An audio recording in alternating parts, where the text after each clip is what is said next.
Good day, everyone. I am Marian Terion, and today my groupmates and I are going to tackle Chapter 1, which is the Learner-Centered Psychological Principles.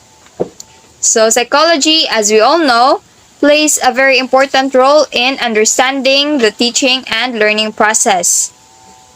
It is a branch of science that studies human behavior and helps educators and teachers to understand the nature of diversity of learners. So, with the application of psychology in education, teachers are more confident and competent to teach because they now have a deep understanding about their learners. They can facilitate learning according to their learners' needs.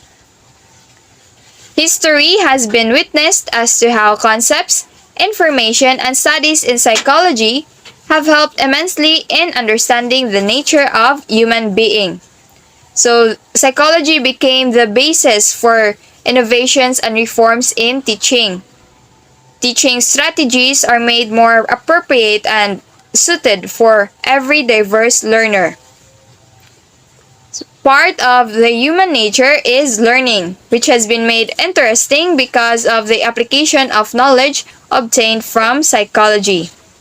So many developments and improvements have been made possible because of the contributions of psychology to the effective teaching and learning processes. But before we proceed, here first are our objectives. So in this chapter, we're expected to explain learner-centered psychological principles, discuss implications of the learner-centered psychological principles to the teachers and educators, analyze specific classroom situations where the 14 learner-centered psychological principles are used, and suggest teaching strategies that could further enhance the 14 learner-centered psychological principles. So now let us proceed to Lesson 1, which is the learning principles associated to cognitive, metacognitive, motivational, and affective factors. So at the end of the lesson, you will be able to explain the cognitive, metacognitive, motivational, and affective factors of teaching and learning, summarize learning using graphic organizers, and cite classroom situations that manifest applications of the principles. So, in the early 1990s, the American Psychological Association appointed a group known as the Task Force on Psychology in Education to conduct further studies in both psychology and education. So, the purpose of this group was to conduct studies that could further enhance the current understanding of educators on the nature of the learners, about the learning, teaching, and learning process. So its end goal was to improve the existing school practices so that learning becomes more meaningful to all kinds of learners. Moving on, the 14 learner-centered psychological principles are categorized as follows. First, the cognitive and metacognitive factors. Next, motivational and affective factors, developmental and social factors, and lastly, the individual difference factors.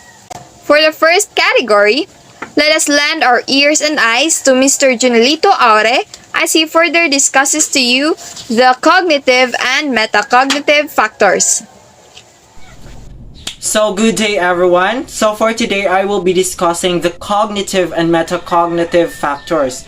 So since we will only be focusing on the factors of cognitive and metacognitive, we will unravel first the definition of or the nature of cognitive and metacognitive. So when you hear the word, or I know some of you are familiar with the term cognitive, what's the very first thing that comes to your mind when you hear the word itself? So when we say cognitive, it relates to cognition. So what is cognition? It involves conscious intellectual activity. So what are those conscious intellectual activities? So the examples of conscious intellectual activities is that the way we think or thinking, the way we reason out or reasoning, and the way we remember or remembering. So those are some of the examples of conscious intellectual activities. So another thing that is considered related to cognition, or another definition of cognition, is that this is also capable of being reduced to empirical factual knowledge. So I know you are already familiar with the word empirical. So when we say empirical, this is based on observation and experience rather than making theories or hypothesis. So that is the nature of cognitive. So for you to really grasp the definition or the term or the nature of cognitive, so there are some examples that I have prepared. So some example of cognitive is that the concept of learning itself. So that is an example of cognition. So this is about the way which the brain makes connections while remembering what is learned. Another example of cognition or cognitive is the ability to reason logically, problem solving, of course, and judgments about informations or about the informations you have read or you have gathered. So enough for that. At this point of time, we will now proceed to what metacognitive is. So I know you have already or I know you are already aware of what cognitive or cognition is, since you have already have knowledge about what cognitive or cognition is. So for now, we will proceed to what metacognitive is. So when you hear the word or the term metacognitive or metacognition, what's the very first thing that comes to your mind? So from the word itself, meta, which means beyond or on top of, and the other term which is the cognition. So in its general or overall definition, when we say metacognitive or metacognition, it is beyond or on top of our cognition. So I know you're already aware of what cognition is. So that is somehow or somewhat the general sense of metacognitive or metacognition. So another definition for this is, in its general purpose, is the awareness of one's thought processes and understanding of the patterns behind them. So for you to really grasp the word or the term itself or the nature, about the nature of what metacognition is or metacognitive is, metacognition or metacognitive refers to the process or the processes used to plan, monitor, and assess one's understanding and performance itself. So you should have take note of this, or you should take note of this. Metacognition includes a critical awareness of, first, one's thinking and learning, and the second one is the about the oneself as a thinker, and the other one as a learner. So again, metacognition or metacognitive process includes a critical awareness of, first, one's thinking and learning, and the second is oneself as a thinker, and the other one as a learner. And now we will now proceed to the main purpose of this discussion, which we will tackle about the cognitive and metacognitive factors. So when we say cognitive factors, it is the mental processes the learners undergo as they process an information. It is also concerned of the way we learners think about our thinking as we engage in mental tasks. As I have said earlier, cognition involves of conscious intellectual activities that includes thinking, reasoning, and remembering. And on the other hand, when we say metacognitive factors, it involves the monitoring and the evaluation of cognitive factors. Again, take note that metacognition is the ability that enables us to implement the most effective and efficient strategy to learn. So in short, metacognitive or metacognition process will enable us to gather or to make some easy steps or easy strategies for us to effectively learn. So that is the definition of metacognitive factors and cognitive factors. So we will now proceed or unravel the factors of cognitive and metacognitive. So we have here first, the first factor, which is the learning of complicated subject matter is most effective when it is an intentional process of constructing meaning from information and experience.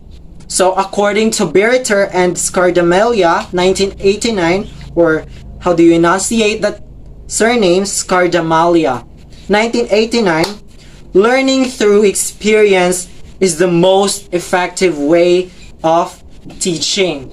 So as we all know, as we unravel or as we try to experience new, we will learn something. We will learn from that experience. So the more we unravel life, the more we experience new ideas, the more things we will also learn. So an intentional learning environment is one that fosters activity and feedback and creates a culture that promotes metacognition. That is, one in which the learner becomes aware of his or her learning process and can use tools to enhance this learning process. So again, that is from Beriter and Scardamalia, 1989. So we have here the next factor, which is the second factor. So we have here the successful learner over time and with support and instructional guidance can create meaningful, coherent representations of knowledge. So from the moment we stepped inside the classroom, our main purpose or goal is to learn. So just like for example, we are having a hard time grasping and understanding the lesson of our mathematics subjects or in solving the problems in mathematics. We have our teacher to guide us and explain to us what we should do in order for us to learn something, in order for us to unravel something from the subject itself.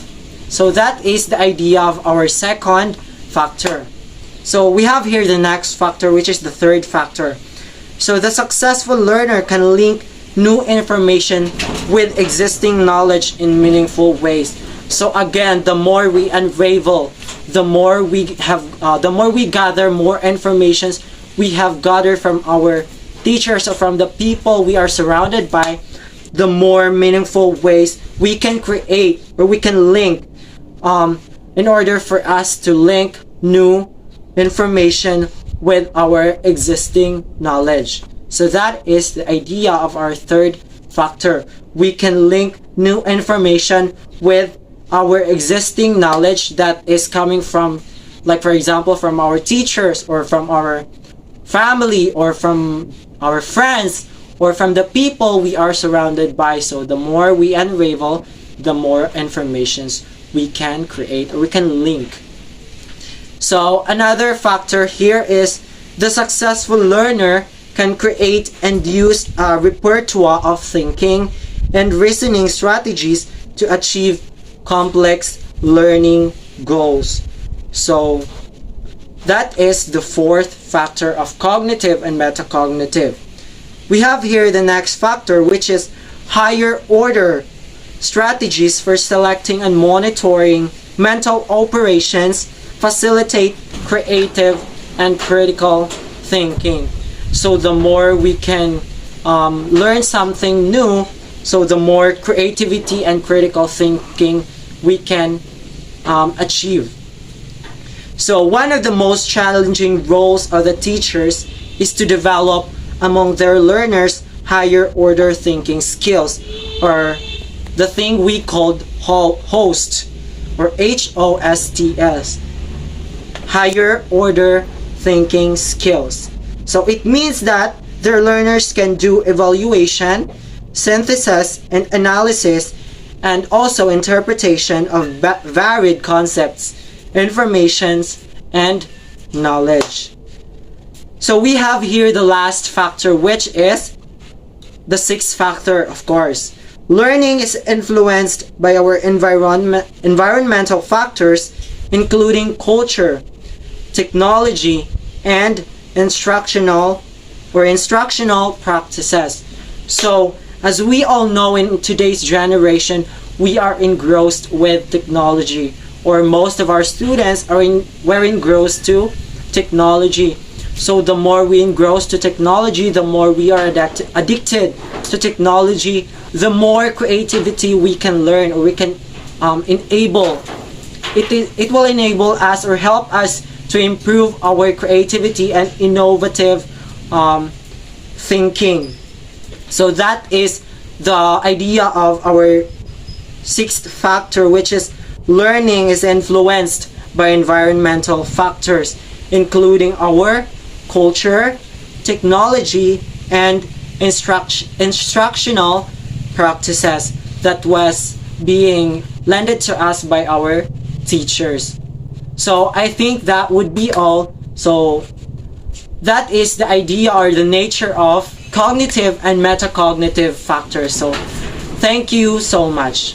For the second category, let us continue listening and watching as Miss Lorea Shane Lagura explains to you the motivational and affective factors. Good day, everyone. So I am Lorea Shane Lagura, and please allow me to discuss to you my topic, which is about motivational and affective factors. So now let us first differentiate the two. So when we say motivational factors, it is how the learners push themselves to learn and how they value learning. On the other hand, affective factors is linked with the attitude, feelings, and emotions that learners put into the learning task. So now, let's proceed to number 1. What and how much are learned are influenced by the learner's motivation. So, what comes into your mind when we say motivation? Motivation is one's inner drive to do something, accomplish something, pursue a goal, learn and master a skill, or just discover without necessarily being forced. An individual's motivation to learn is influenced by the emotional states, beliefs, interests, and goals and habits of thinking. So as future teachers, we have to motivate our learners because it is very important to make them actively engaged in the learning process. The motivation part is very important to include in lesson planning because it sets the positive mindset of the learners. If their motivation is high, they will always have the interest to participate. Therefore, if there's no effort to motivate learners, then there would definitely no engagement to learning. Moreover, the teachers' and parents' encouragements, praises, and rewards can boost the learner's confidence. Most importantly, it is very crucial for teachers to use learning materials and strategies that would eradicate learners' anxiety, panic, and even insecurities. Therefore, the teacher's effort will always make an impact on how to motivate a learner. Now, let's proceed to number 2.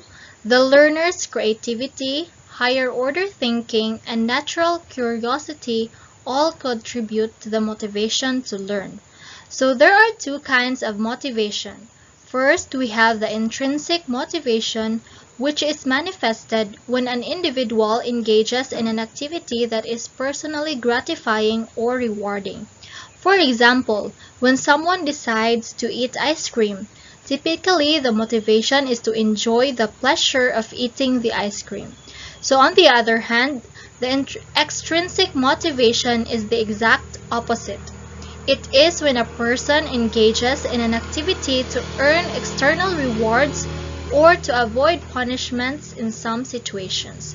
For example, competing in sports to have trophies or simply doing the household chores to avoid being punished by the parents. Take note of this very important information. So the most important way to motivate the students or learners to learn is to present the value of that knowledge or concept to their life. So as future teachers, we have to teach them that learning is not only for good grades or compliance, but it is more of knowing why they need to learn such and to what specific instances in their lives that they would be able to use them. Presenting creatively a material to the learners will stimulate their higher order thinking skills, piques their curiosity, and will increase their interest in learning. Therefore, teachers' teaching strategies that allow personal choice and collaboration are very crucial to contribute to a learner's more heightened intrinsic motivation for learning. All in all, a teacher should employ a creative strategy in the class to motivate and engage learners and always teach them the value of learning. So, the acquisition of sophisticated knowledge and skills requires extensive learners' efforts and guided practice. So extended efforts made by the learner go hand in hand with their passion to learn. So as teachers, we have to create learning opportunities and experiences that inspire students to put up time and effort, commitment, and enthusiasm necessary to complete a task and understand a topic. So a teacher's encouragement will make the learners do the task with quality and not only for the sake of compliance. So as what I have said earlier, that we have to teach to our students the value of learning. So teachers can praise work that have been done well and acknowledge achievements and also use the students' mistakes as opportunities for assistance. So these ways can raise a person's motivation to learn. So positive emotions in the class can make learning interesting, just like an environment with no competitions among learners. So grades are just secondary considerations as pieces of evidence of learning. So to sum it up, the learner also has to take part and exert effort to learn, and it is now the duty of the teacher to guide the learners. So that's all that I got. Thank you so much for listening. So far, I hope that you are gaining something out from this reporting. Let us proceed to the lesson 2 of this chapter, which is the learning principles on development, social and individual differences, where Ms. JCK Sukete and Mr. Nathaniel Lawas elaborate category 3 and 4, which is the developmental, social and individual differences factors. Hello everyone, I am JCK Boyle Sokite and I will going to discuss the third and fourth categories of learner-centered psychological principles. The other factors or categories was already discussed by my classmates recently. So now we will proceed to the other factors, which are development and social factors and individual differences factors. First and foremost, let me discuss to you the objectives of the lesson. So at the end of the lesson, you will be able to explain the development and social factors and individual differences that influence learning. Second, recognize the classroom instances that apply the learning principles related to development and social factors and individual differences. And last, apply the principles learned in classroom specific situations. Learning principles on development, social, and individual differences. The first principle is, as individuals develop, there are different opportunities and constraints for learning. So students, also teachers, will experience opportunities and challenges in learning process.